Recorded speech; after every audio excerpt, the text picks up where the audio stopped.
자, 오늘 우리가 파헤쳐볼 이야기는 바로 제로 디스코 작전입니다. 어때요? 마치 첩보 영화 제목 같지 않나요? 근데 이건 영화가 아니라 실제로 벌어졌던 아주 정교한 사이버 강탈 작전에 대한 이야기입니다. 이런 질문으로 한번 시작해보죠. 만약에 말이죠, 단 하나의 암호, 딱 하나만으로 여러분 회사 전체 네트워크를 그냥 장악해버릴 수 있다면 어떨 것 같으세요? 공상과학 소설에나 나올 법한 이야기 같지만 오늘 우리가 파헤칠 이야기는 바로 이 끔찍한 상상에서 시작됩니다. 네, 그 질문에 대한 대답이 바로 이 제로 디스코 작전입니다. 불가능해 보이는 일을 가능하게 만든 공격이죠. 그리고 이 독특한 작전명 안에는요, 이 공격의 핵심 단서가 숨어 있습니다. 자, 그럼 대체 이 대담한 사이버 강탈이 어떻게 가능했던 걸까요? 그 청사진을 한번 들여다보죠. 모든 범죄의 시작점이 있듯이 이 공격도 아주 오래된 약속, 그러니까 프로토콜의 허점에서 시작됐습니다. 공격의 출발점은 바로 SNMP라는 프로토콜이었어요.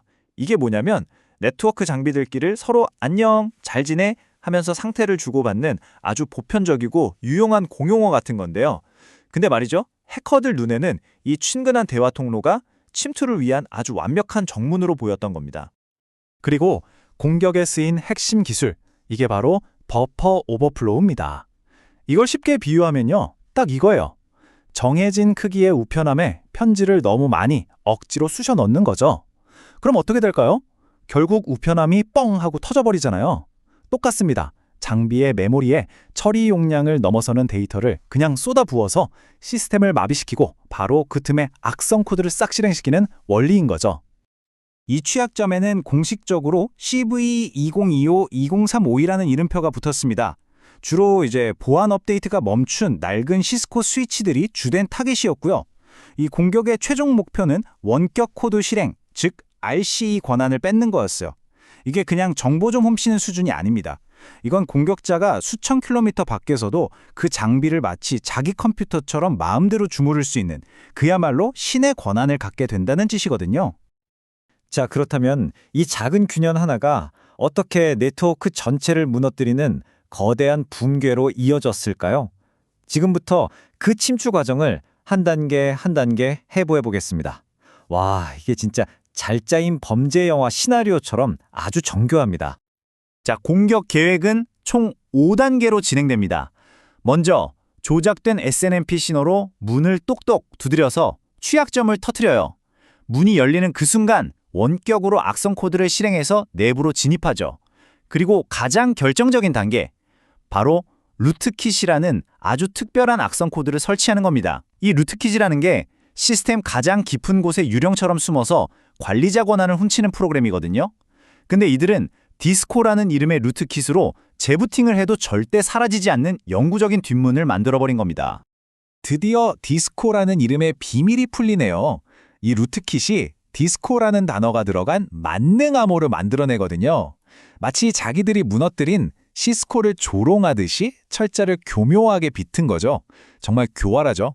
이 만능 암호 하나만 있으면 그야말로 네트워크의 모든 문을 열 수 있는 마스터키를 손에 넣게 되는 겁니다. 이 공격이 더 무서운 건 상대에 맞춰서 전략을 바꾼다는 점이에요. 예를 들어서 구형 32비트 장비처럼 좀 감시가 허술한 곳에는 데이터를 잘게 쪼개서 몰래 들여오는 방식을 쓰고요.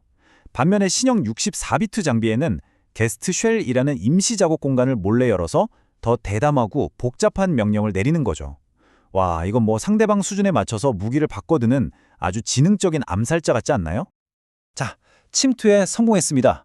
그럼 해커들의 다음 과제는 뭘까요? 네, 바로 들키지 않는 것이죠.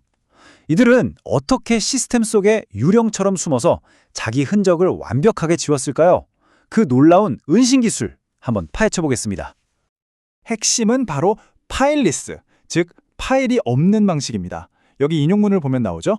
재부팅 시 사라지는 파일리스 지속성을 보장하여 탐지를 복잡하게 만든다.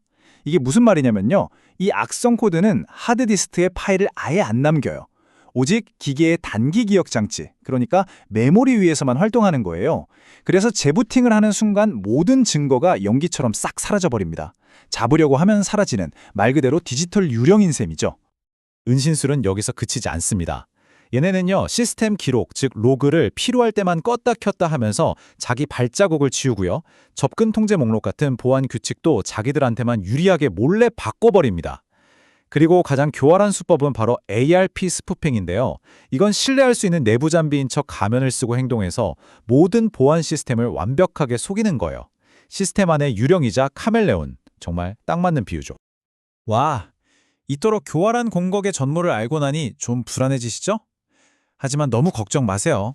방법은 있습니다. 지금부터 이 디지털 유령을 몰아내고 우리의 문을 다시 굳게 잠그는 방법을 알아보겠습니다. 자, 그렇다면 이 무시무시한 강탈에 우리는 어떻게 대비해야 할까요? 다행히도 방법은 아주 명확합니다. 자, 방어의 첫걸음! 가장 기본적이면서도 가장 강력한 방법입니다. 바로 패치! 시스코에서 배포한 보안 업데이트를 즉시 적용해서 공격의 문 자체를 닫아버려야 합니다. 두 번째는 제한! SNMP라는 대화 통로는 꼭 필요한, 신뢰할 수 있는 상대에게만 열어두는 거죠. 그리고 보안이 약한 낡은 장비들은 중요한 정보가 있는 핵심 구역에서 따로 떼어놓는 격리 조치가 필요합니다. 마지막으로 이미 유령이 숨어 있을지도 모르잖아요. 그러니까 시스코 기술지원센터, 텍 같은 전문가에게 펌웨어 정밀 검사를 요청해서 숨어있는 악성 코드가 없는지 꼭 확인해야 합니다. 이렇게 직접 하는 조치 말고도 전문 보안 솔루션을 활용하면 훨씬 더 튼튼한 방어벽을 세울 수 있습니다. 예를 들어 트렌드 마이크로 같은 곳의 솔루션을 보면 당장 업데이트가 어려운 장비에 가상 패치를 붙여서 임시 보호막을 만들어주기도 하고요.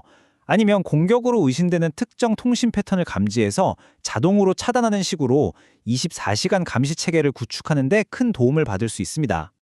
이번 제로 디스코 작전이 우리에게 남긴 교훈은 딱 하나, 아주 명확합니다. 보안 패치가 안 된 낡은 장비 하나가 전체 네트워크를 무너뜨리는 활짝 열린 대문이 될 수 있다는 거죠. 가장 약한 고리 하나가 전체 사슬을 끊어버린다는 사실, 이걸 절대로 잊어서는 안 됩니다. 자, 오늘 분석을 마무리하면서 마지막 질문 하나 던져봅니다. 모든 것이 끊임없이 연결된 이 세상에서 여러분의 네트워크에 있는 가장 오래되고 낡은 문, 과연 지금 무엇이 지키고 있나요? 한 번쯤 꼭 되돌아볼 문제입니다.